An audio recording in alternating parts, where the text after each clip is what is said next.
அனைவருக்கும் வணக்கம். என் லைஃப்பில் இந்த மாதிரி ஒரு பெயின்ஃபுல்லான ஒரு சுச்சுவேஷனை நான் ஃபேஸ் பண்ணதே கிடையாது. மனசு முழுக்க வலி வலி மட்டும்தான். இந்த சுற்றுப்பயணத்தில் என்னென்ன மக்கள் பார்க்க வராங்க, அதுக்கு ஒரே ஒரு காரணம் தான், அவங்க என் மேலே வச்சிருக்கிற அன்பும் பாசம்.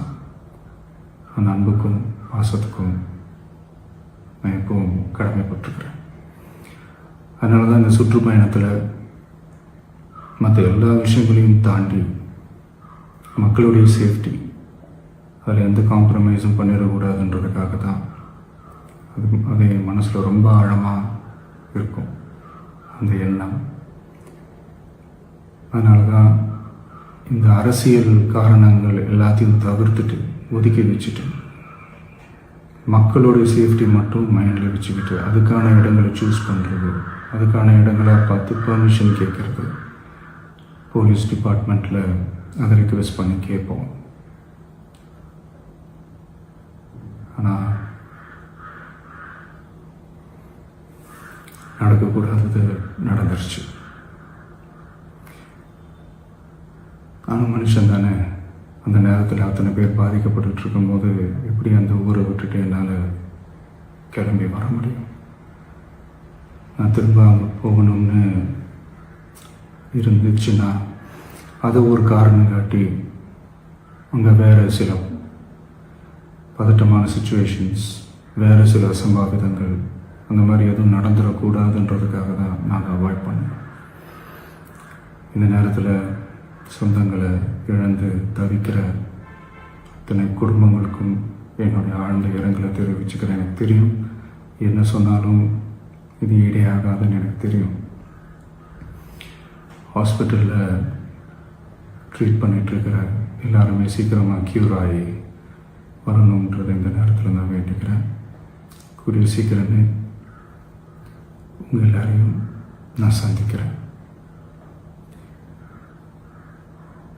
இந்த நேரத்தில் எங்களுடைய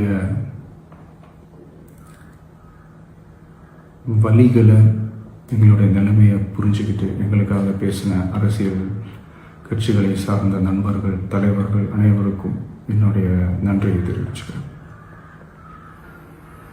கிட்டத்தட்ட ஒரு 5 மாவட்டத்துக்கு பிரச்சாரத்துக்கு போனோம். இந்த மாதிரி எதுவுமே நடக்கல. ஆனால் கரூரில் மட்டும் ஏன் எப்படி நடக்குது, எப்படி நடக்குது?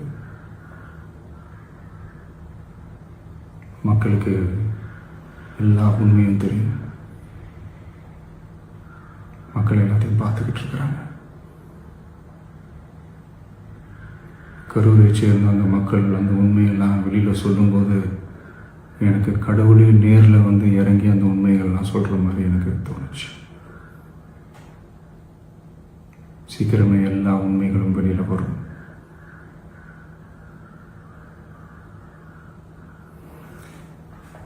எங்களுக்கு தரப்பட்ட இடத்துல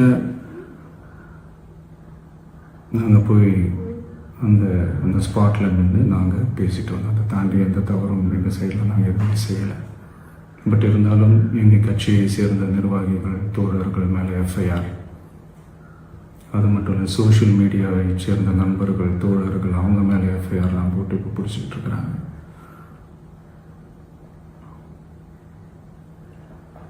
சிஎம் சார், உங்களுக்கு ஏதாவது இந்த பழி வாங்கணும் அப்படின்ற எண்ணம் ஏதாவது இருந்துச்சுன்னா என்ன வேணாலும் பண்ணுங்க. அவங்க மேலே கை வைக்காதீங்க. நான் ஒன்று வீட்டில் இருப்பேன், இல்லை நான் ஆஃபீஸில் இருப்பேன். என்ன வேணாலும் செய்யுங்க. நண்பர்களே, தோழர்களே, நம்மளோட அரசியல் பயணம் இன்னும் ஸ்ட்ராங்காக, இன்னும் தைரியத்தோட கண்டினியூ ஆகும்.